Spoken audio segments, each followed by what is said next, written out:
Hi everyone, and welcome to the launch of this year's Shield competition. Today I want to highlight some of the changes that we will be making to the Shield competition for this season, and also provide you with some information so that you can make a well-informed decision about the upcoming season. Today's information will also be available on the AV website, and the link will be provided at the end of this presentation. This season will feature the 2018 Gold Coast Commonwealth Games in April, which is an exciting opportunity for athletics in Australia. But it's also created some of its own set of challenges, particularly around scheduling. But a greater concern is around the impact on our Victorian officials and our workforce. Last season was pretty tough for our officials and of course our club helpers and workforce. Our officials were thinly spread across all of the zones, and while we continued to recruit and educate officials, it actually had an increased burden on our clubs to provide helpers to fill some of the important roles in order to make the competition work. We also received plenty of feedback around the pre-entry process, having blank lanes during Shield competition, the timetable and lack of competition opportunities, all of which has led to a review of the Shield competition for this summer and an attempt to fix some of these issues. So what can members expect for the upcoming Shield season? Let's start with the revised Shield format and scheduling. Last year, there were 6 rounds of Program 1 and 6 rounds of Program 2. This year, both Program 1 and 2 will be offered for each round of Shield. There'll be 12 rounds of Shield competition commencing in October and ending in February, with the Shield final being conducted at Lakeside Stadium on Saturday the 10th of February. The 12 rounds of Shield competition will be conducted at 2 metro venues and 3 country venues, Ballarat, Bendigo and Geelong. In the metropolitan region, we will run 2 venues for each round of Shield, with one venue running Program 1 and the other metro venue running Program 2. And of course, this will offer athletes with particular event interests more opportunity for competition in those particular events.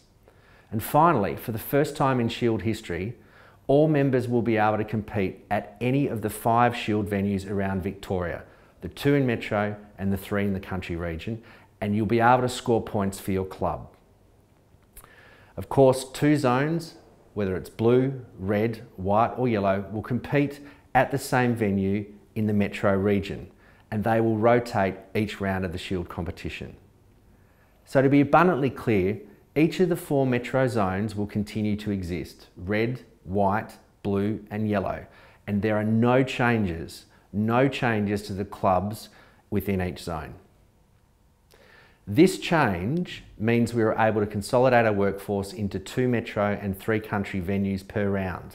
And we can now offer all 12 rounds as sanctioned national permit meets, allowing and recognising international qualifications and Victorian and national records.